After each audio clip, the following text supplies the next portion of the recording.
Welcome to Loremen, a podcast about local legends and obscure curiosities from days of yore. I'm Aleister Beckett-King. And I'm James Shakeshaft. And here we are. It's summer. It is. It's time for the summer holidays. And as you well know, James, I hopped a 5-hour train from stinky old London town to the west of Cornwall. The Wild West, they call it. The Wild West. Where cafes close at 2 p.m. for no clear reason. That's peak cafe time. Yes, there's pensioners wandering the streets confused. Open a cafe, for goodness sake, but they won't do it. And I came back with some very spooky tales. Ooh. Why, it's the Ghostbusting Parsons of Penzance. Total power.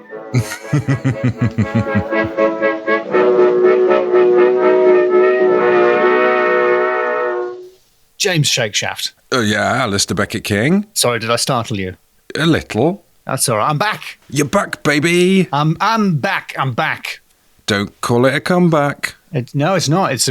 Well, I did come back. Yeah. So in a way, it is. Were you in like a leather jumpsuit with your name in light bulbs behind you? Yep, that's right. Yes. That's going to be kicking out a lot of heat with all your names. Yeah. I have been away in Penzance, Cornwall for just under a week, and James, don't talk to me about heat. Oh no! No shelter from the sun's fury. It's not as touristy as I expected. I've only really been to seaside towns like Blackpool and Bridlington, the old Victorian resorts. I thought it would be, as Goths are to Whitby, pirates would be to Penzance. Yes, surely. There's no pirates there. You didn't see one? I didn't see a single pirate, but also I expected, but there'll be rides for the kids. There'll be kids dressed up as pirates. Everything will be, this is where the pirates were from that famous light opera. Would there be a plaque on the church saying, "Don't look for Captain Pugwash's grave. He's a fictional character," as there is for Dracula in the Whitby one? Exactly. Stop looking for Dracles. Stop looking for Captain Pugwash. It's imaginary. So I thought it was going to be all in on pirates, and it's almost as if the people there find that a little tiresome. Did you do the other joke, though, where you went into like a pasty shop and asked what the pie rates were in Penzance? That's very good. In my experience, they like that as little as the other thing you were describing. Well, I must say I found the people of Penzance, I found the people of Cornwall in general to be very sweet. Yes. At one end, but actually savoury at the other end. It's another Cornish pasty crack. I did have a vegan Cornish pasty. Oh, good in work. the Telegraph Museum. What? Yeah. The newspaper? Not the newspaper, the concept of the Telegraph, the concept of an undersea cable connecting Britain with Canada, America, India, and some other places. And what, did they have bits of it? Oh yeah.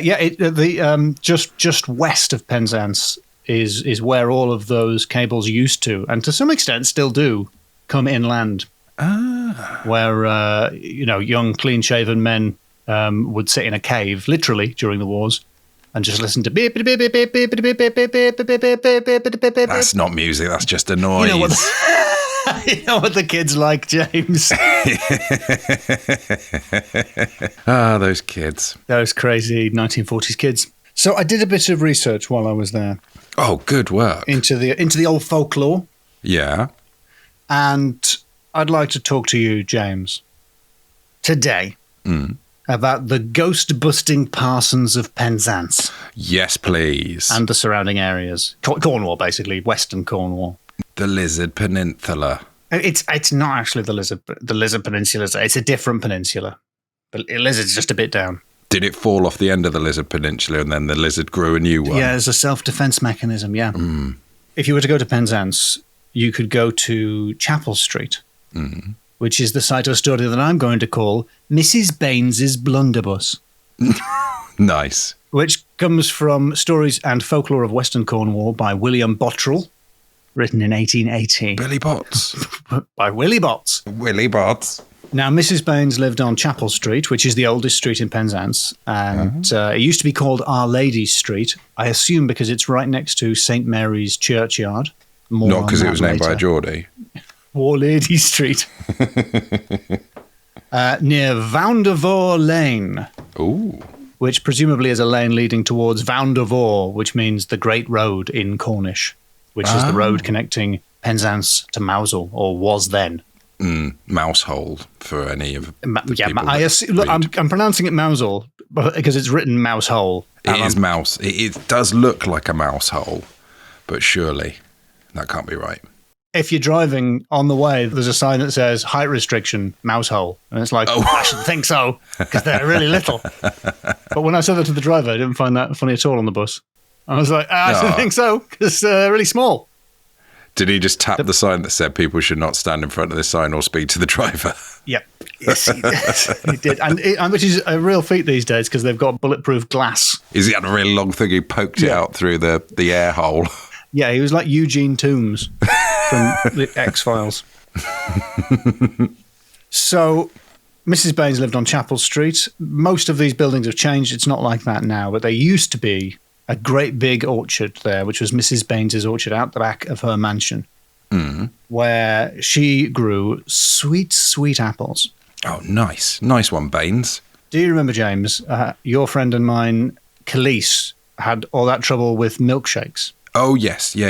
In her yard. Yes. You know, she'd set out the milkshakes. Yes. She'd turn her back for 1 second. Yeah. The boys would be in. Thick with boys. All the boys in the yard. Mrs. Baines had very much the same problem, but with apples. Apples were so sweet. All the boys in Penzance came and scrumped, pilfered, stole. Scrumped for anyone young? Maybe? Are we still saying scrumping? It's a fun word that specifically means the thievery of apples. In the way that rustling means stealing only animals. Yes. Scrumping means stealing just apples. Just apples. But it sounds fun. It does sound fun. It sounds harmless, but Mrs. Baines did not see it that way. She had her man John, or Jan. He's called both within the same paragraph, so I assume Jan or Jan is the Cornish shortening of John. Yeah, probably. As in Jan Tregeagle? Yes, I think so. Which I'm sorry to inform you, according to a book I read, is pronounced Tregeagle. What? Yep. Damn it. We're not going back and correcting that now. But let that be a taste of how many words I'm going to mispronounce in this episode. Good. If I didn't already pronounce Voundervore wrong. But we got Mouseholes. We got Mousehole. We got Mousehole right, probably, hopefully, probably. She set her man, her gardener, on guard with a blunderbuss full of dried peas and small shot. And if he saw any rustlings of a night, he was to count to 3 and then fire. Allowed? Or was that not specified and that is a twist? It was indeed allowed, yes, to give them a chance, but to scare them off. But Mrs. Baines was not happy with the quality of work she was getting from John, Jan, Jan. Apples were still disappearing. Oh. No blunderbusses were being fired. So she started to think he's either letting them get away with the apples or he is falling asleep. Oh. The latter was true. She didn't realize it. She decided to teach him a lesson. She herself crept out in her bedclothes into the orchard at night and started a shaking of one of the apple trees, a shaky, shaky, shaky, and the apples started falling to the ground. Classic scrump technique. Yeah, just your basic scrumping. Yeah.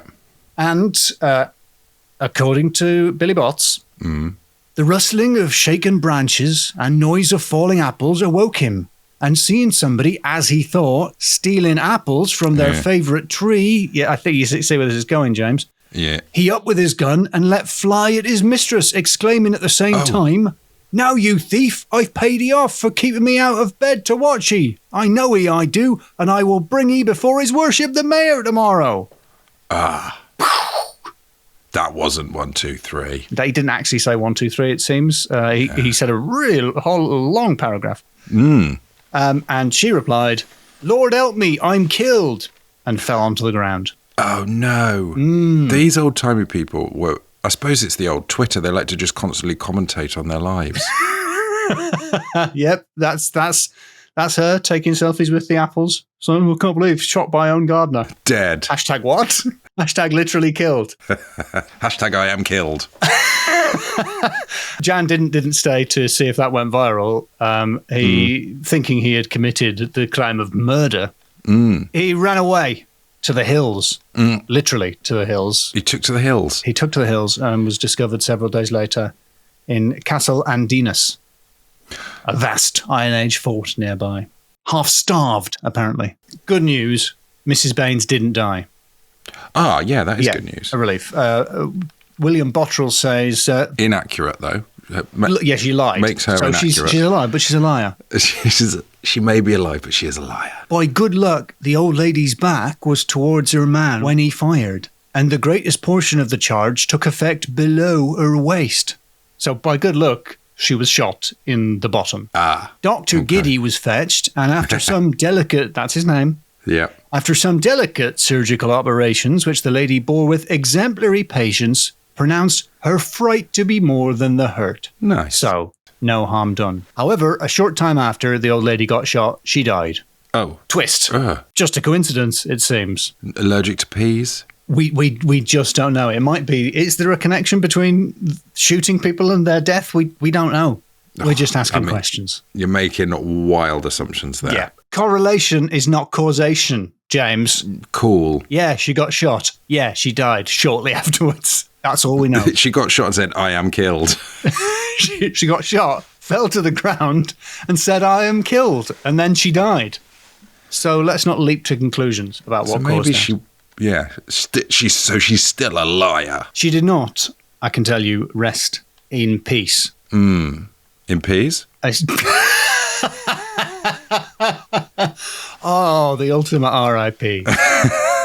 She returned as a ghost, and she was often seen in the orchard, walking the orchard, standing under that tree where she was shot, with her hands on her golden cane. He says that everybody knew the old lady by her upturned and powdered grey hair under a lace cap of antique pattern, by the long lace ruffles hanging from her elbows, her short silk mantle, gold-headed cane, and other trappings of old-fashioned pomp. There are many still living in Penzance who remember the time when they wouldn't venture on any account to pass through Vandervoort Lane after nightfall for fear of Mrs. Baines's ghost. Sometimes she would flutter up from the garden or yard, just like an old hen, and perch herself on the wall. Then for an instant one might get a glance of her spindle legs and high-heeled shoes before she vanished.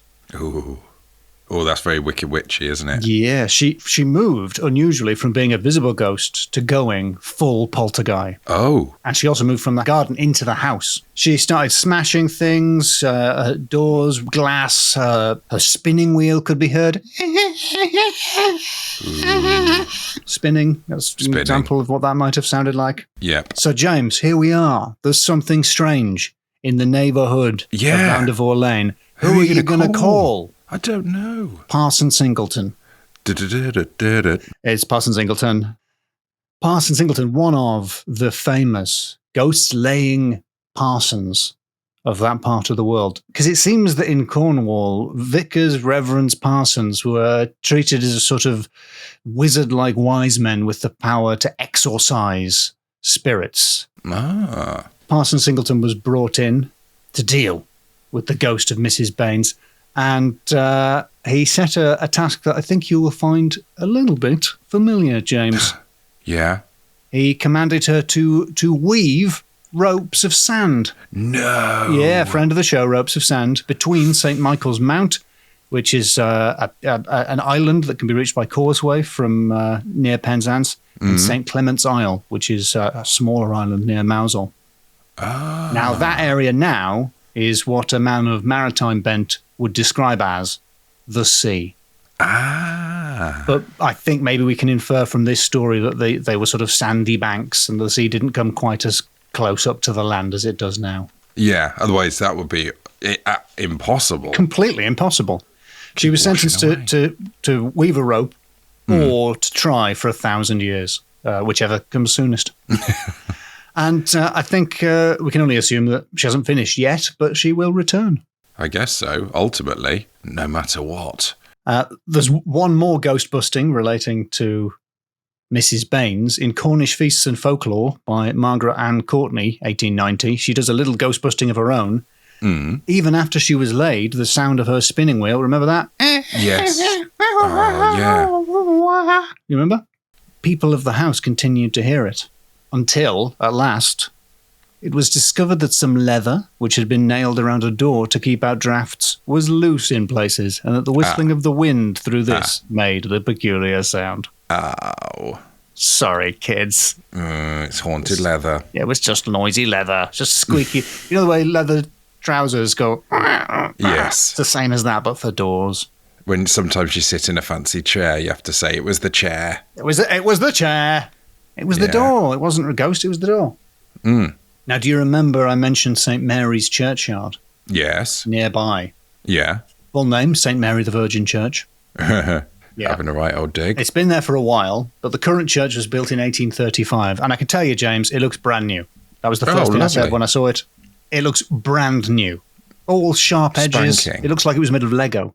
I thought it was fake. And I was saying this so loudly, a helpful churchman, just a man who was standing in the churchyard, came over to explain. Oh, really? So the opposite of the old bus driver earlier? Yeah, he tapped a sign saying, I'm actually happy to talk to you. You're not in London now. A medal around his neck that said, please stand in front of this sign and talk to me. He explained that the rock there is very, very hard. So while you and I, James, might be used to saying churches made of, workable sandstone. Yeah, your sandstones. Full of intricate carvings. Yeah. Gargoyles, grotesques. Yes, there is a difference. Grotesques are really rubbish ones. It's not like that in Penzance. No. The stone is so hard that it's relatively flat. It's relatively undetailed. So the church still looks brand new, even though it was built in 1835. It just doesn't have any fiddly bits. I can't back all of that up. Some of that was just told to me by a man. That was told to a man in a churchyard. So there was a ghost in St. Mary's churchyard around about the same time as Mrs. Baines walked abroad on a nearby lane. And people would avoid walking through the churchyard at night. Would it tell them facts about stone? Because I think I might be putting two and two together. James, wow. I'm genuine. If it were any less hot, I would have had chills. I'm boiling. People were afraid to walk through St. Mary's churchyard, but not one jolly Jack Tar. Not one bold sailor. He wasn't afraid of ghosts. One dark and rainy night, a sailor who neither knew nor cared anything about the ghost of St. Mary's in taking the shortcut... Sorry, just a quick question. Do you know you're doing an accent, or is it like sometimes when you've been there so long, you've just picked it up? I've just gone local, yes. It's very good. Don't get me wrong. What happened? I forgot where we were. Sorry, I interrupted. He was taking a shortcut through the chapel yard. He came as far as the chapel porch when the ghost issued forth on the path and stood there bobbing its head and waving its shroudings before him. Ooh. The sailor said, I'm going to make the sailor a Geordie. I don't have any evidence, but I sort of feel like he's a Geordie because what he says is, hello, Halloa. Hello? Who or what are you? Said the sailor. I am one of the dead, the ghost answered. If you are one of the dead, what the deuce do you do here above ground? Go on down below, said the sailor.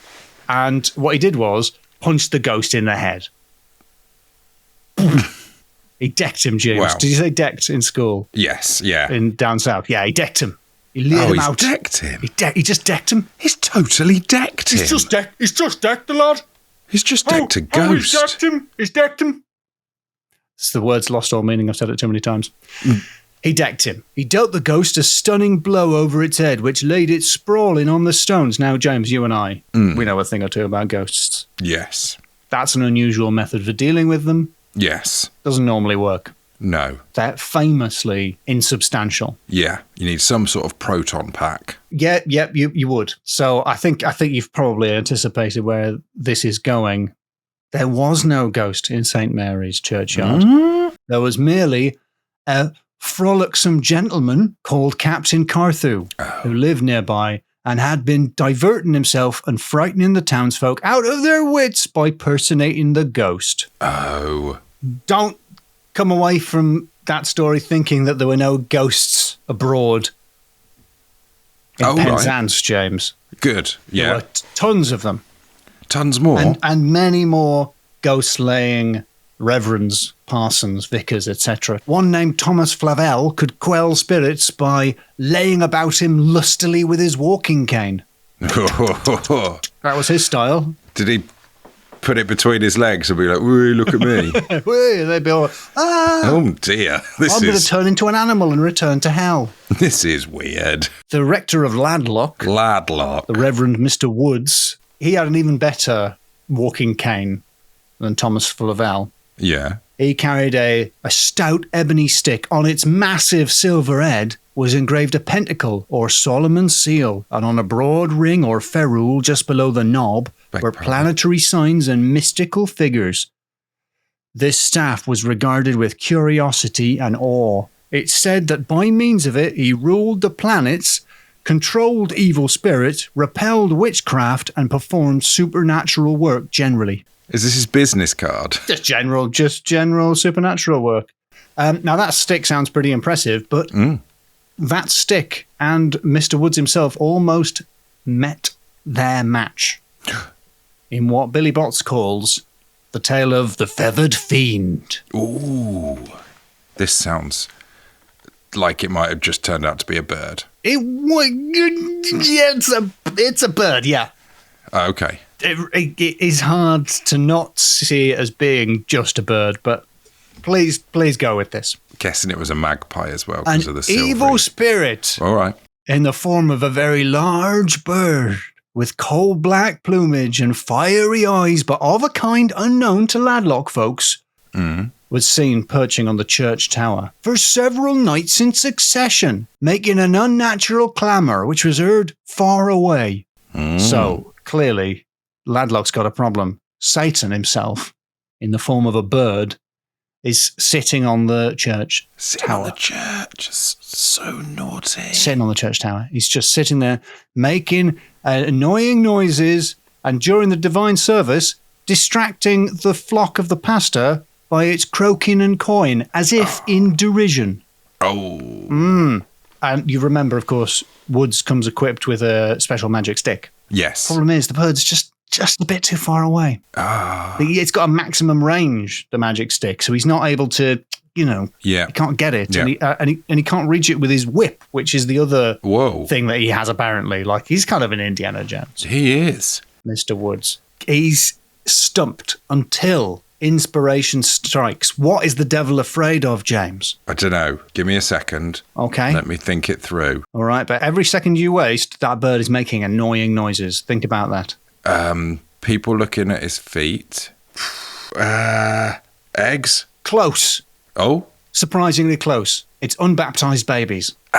Really? Yeah, everyone knows that. Yeah, yes. He must have loads. He must be thick with them. Yep, everyone knows the devil is afraid of unbaptized babies. And, of course, it comes to him. He slaps his forehead and he goes, "Unbaptized babies," he says aloud. And his clerk interrupts and says, "Bless me sure, 'tis a wonder I didn't think of that before." Now, I'm not doing the accent now. It's written like this. Right. "Why, old people, who are the only ones that know anything, say a babe in a house is more used to keep evil spirits out of than a 5-pointed star cut on the doorsill or any number of horseshoes nailed to the lintel." Offensive? Yes. Okay. Very hard to read because it's written in dialect. So babies were the Now, solution. Yes, Aleister, James. Wait. I'm no expert, but as a father, my experience of babies, they are smaller than walking sticks. They are smaller than walking sticks, James. You're absolutely right. Did he have some sort of baby sling? You've anticipated a problem that Mr. Woods did not. What he did was he gathered together as many as he could. 12 big pyramid. mothers with babies. Not all of them unbaptized, but beggars can't be choosers. Yeah. He got as many unbaptized babies as he could at short notice. And he had them basically just waving their babies at the bird. Just pointing, power of baby. Yes. Their forces combine. Heart. But they didn't combine because what the bird did, / Satan, was not look at the babies. It just hopped over to the other side of the church. And they were like, look at the babies. Oi, look at the baby. Oi, baby. And it just kept not looking. Hey, devil, I got a baptized baby here. No, psych. That's exactly what I don't want to look at. So what they did was they crossed the streams. Or to put that another way, one baby started crying and then another baby started crying and then they all started screaming. And the bird was like, "What is that noise?" Hopped around to have a little look. shot in the face by 12 babies. Many of the spectators said they saw sparks and blue flames thrown off with every flap of his huge wings. Ooh. Yeah, he took off straight into the sky and disappeared. Like an 80s computer-generated graphic. Yes. Yeah, Special like the owl effect. from Labyrinth. Yeah. It's like flop, flop. He's gone. He has never more been seen there from that time to this. Ooh. Because as a bird, how long could you reasonably have expected him to live? Especially when its eyes are on fire. I've got yet more Ghost Lane Parsons for you, James. GLPs? Yeah, this is the story of Wild Harris, the Bookaboo. What? Well, I think it might be the origin of the word boogaboo. Oh. Bookaboo is an evil spirit, or bookadoo. D-H-U, meaning black spirit, evil spirit. Right. In the Cornish language. And is it the origin of the game Buckaroo? Could be. Let's see how much he manages to balance on this ghost. There is a horse involved. Wild Harris is the ghost of Keneggy Manor, also known as the Squire's Spirit. Oh. According to Margaret Ann Courtney. That's one person, right? Yes.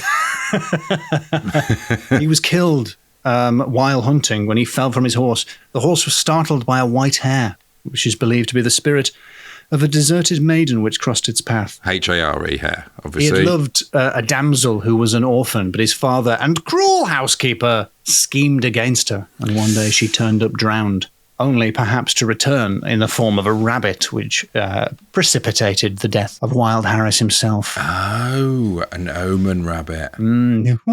Bright eyes. Presumably red-eyed, we don't know. According to Bottrell, on winter's nights, the squire's ghost, with a dozen or more of his old comrades, in inverted commas, or such-like spirits, would assemble in the Bowling Green summer house, where they might be seen and heard from the mansion even, talking, singing, and I'm sorry to say, James, swearing. Yeah. And shouting in a state of uproarious mirth. What's he so pleased about? This ghost, this naughty ghost. He was a party guy. He was a bedlam boy. He was a hoodlum. So he'd ride about hunting as a ghost. He'd go about drinking with his pals as a ghost. Nothing anyone could do could stop it. No, lesser Parsons tried and failed to lay the spectre. Enter Parson Polkinghorn. What? It's Parson Polkinghorn.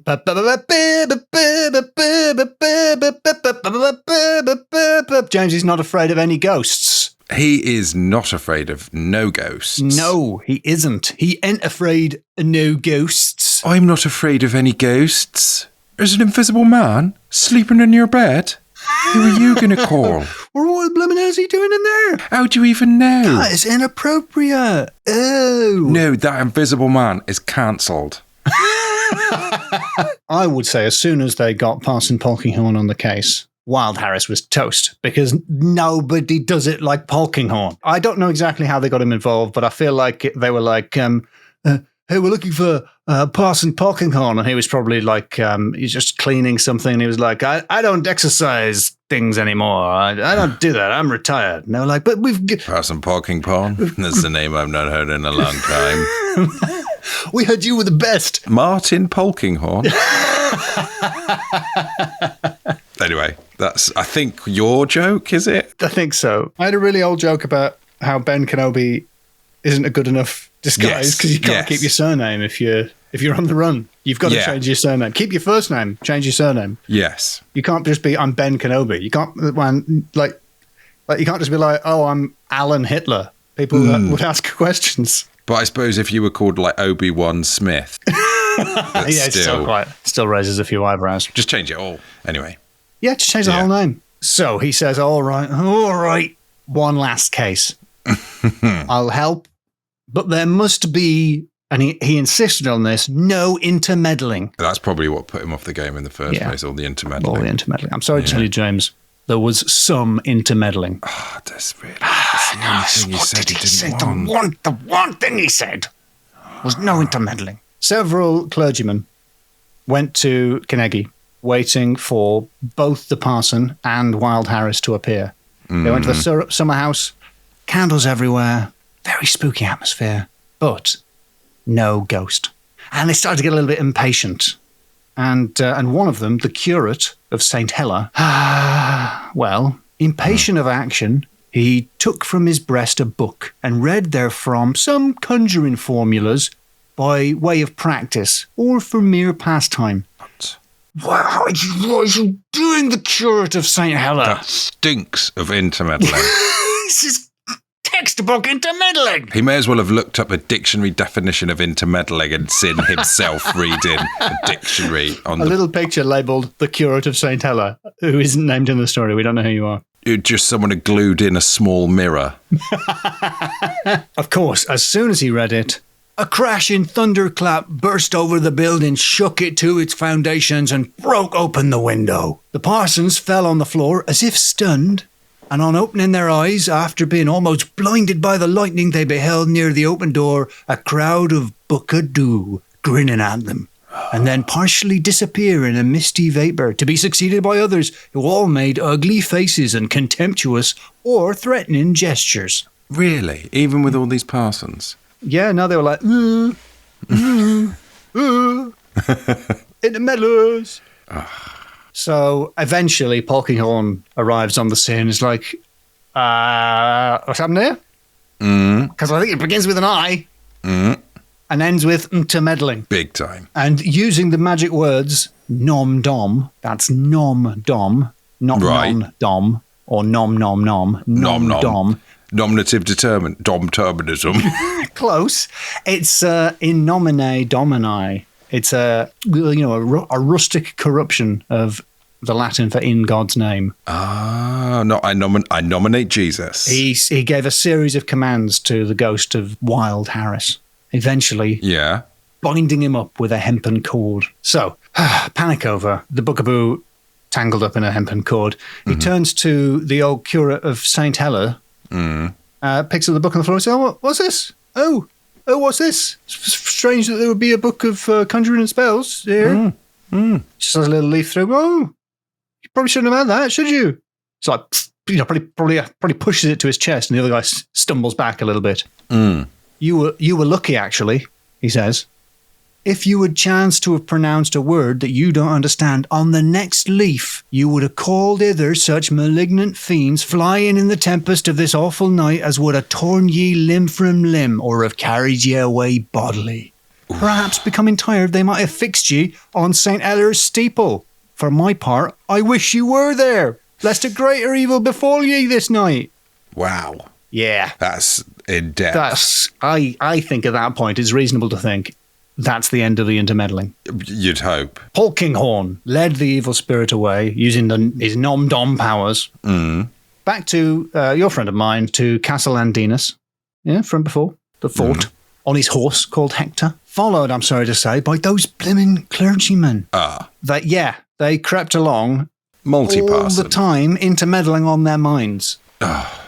Until finally the devil had to intervene. Oh, no. As they were following along, they went past a little house which was being repaired. I think the thatch was being repaired.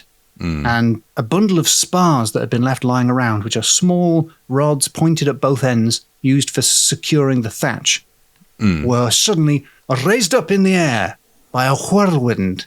And then, zoop, zoop, zoop, fired through the air. Yeah. At the multi-parson.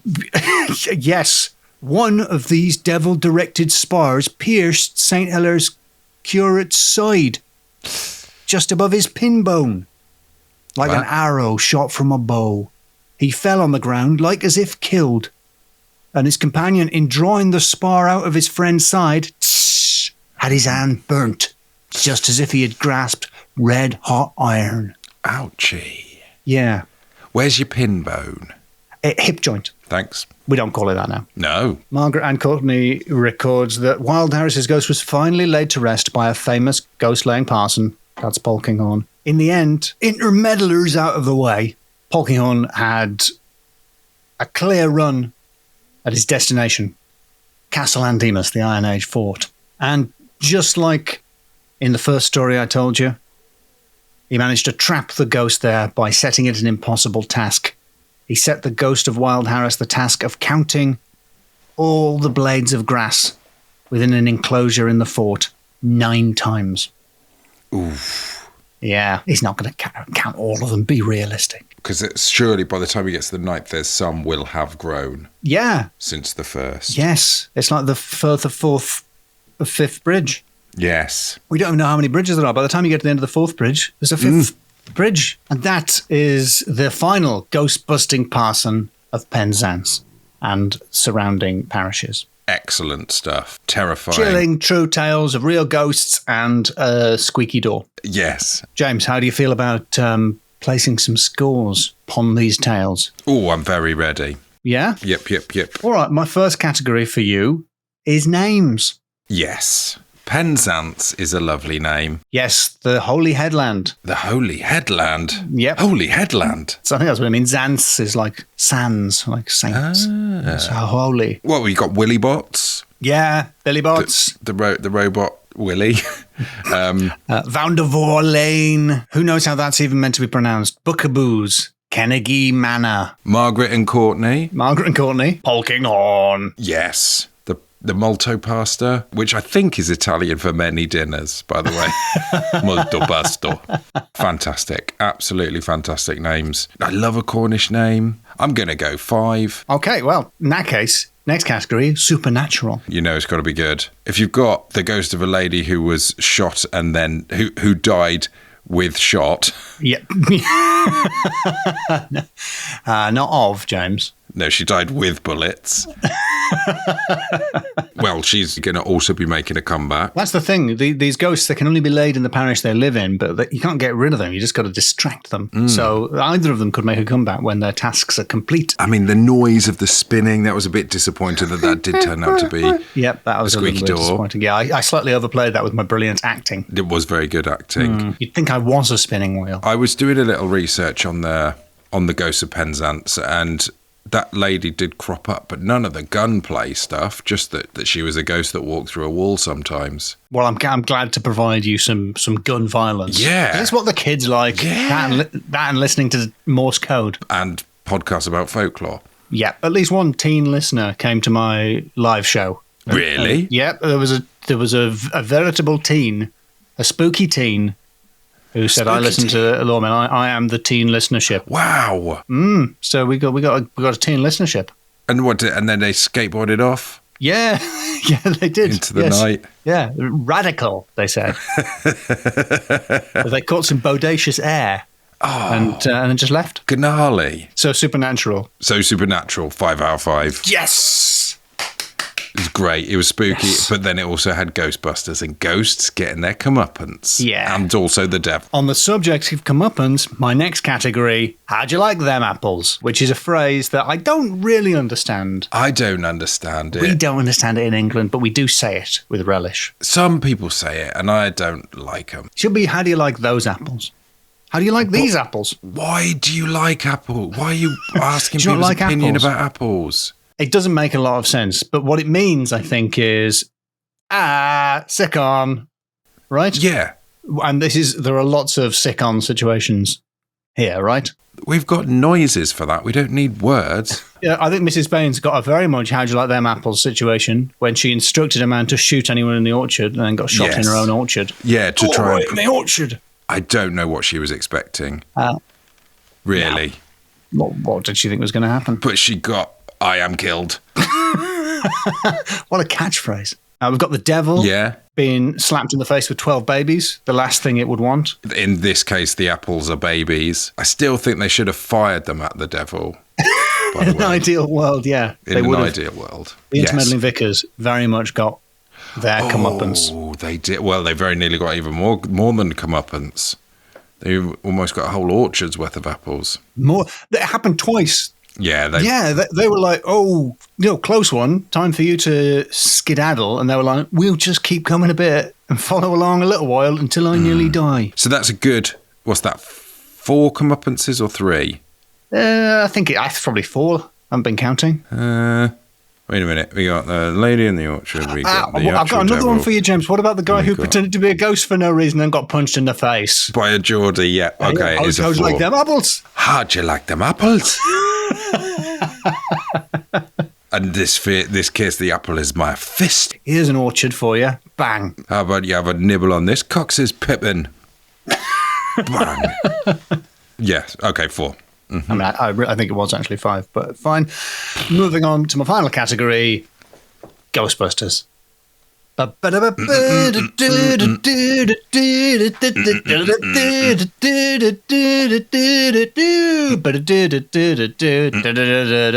were only 4 Ghostbusters. Were there? In the film? In the film, there were only 4 Ghostbusters, but I carefully made sure that there were 6 in this, in case you said that. 6? Yeah. 6? I'm pretty certain I had 5 ghost-laying Parsons. 4 ghost-laying Parsons, 1 Geordie sailor. Plus Geordie. Plus Margaret and Courtney herself when she ghost-busted the spinning wheel ghost. That's more it wasn't debunked. really a ghost. She debunked. It's a form of busting. Debunk is a form of bust. All right then. I can't remember how many ghost busting vicars we had. As long as you're not counting any of those molto pasto. I'm absolutely not counting the multi-pass vicars. Okay.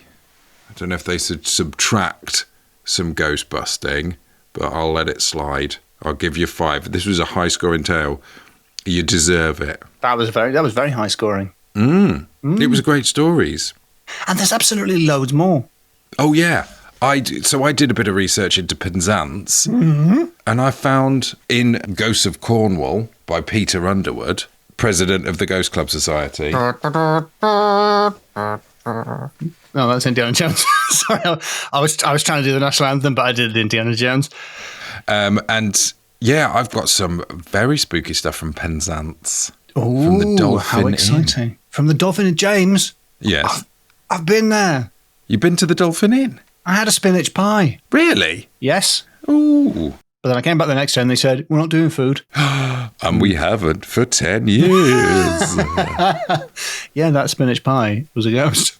Oh, no. Sounds like we've got a 3rd Cornish episode on our hands. I think it's good for the summer, isn't it? Have a little summer breakdown in Cornwall. Have a little holiday. Did you have a nice time? It was nice, yeah. Good little break. Good. I had a little break away as well. Little breakaway. I went to see if the standing stones in Enston would move on Midsummer's Eve. If they do, in fact, move.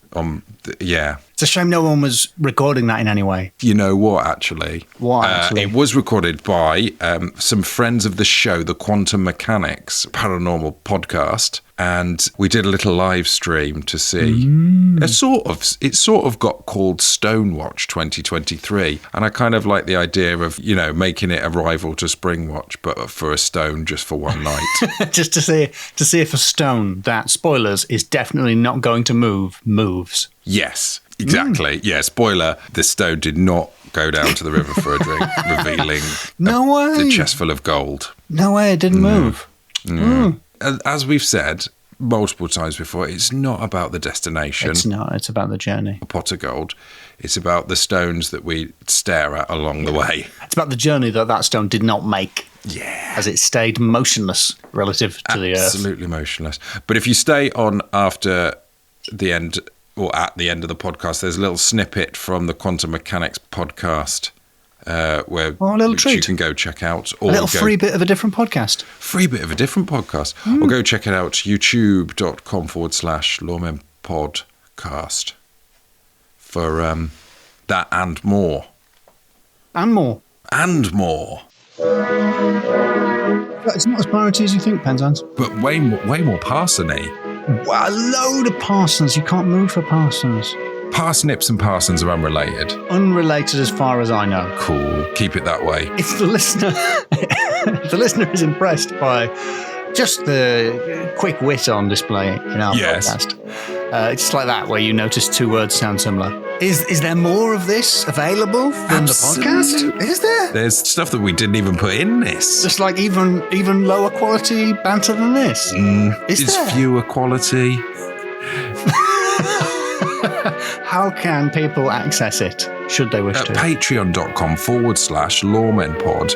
And they'll also get access to the Lawfolk Discord, where they can meet like-minded law folks.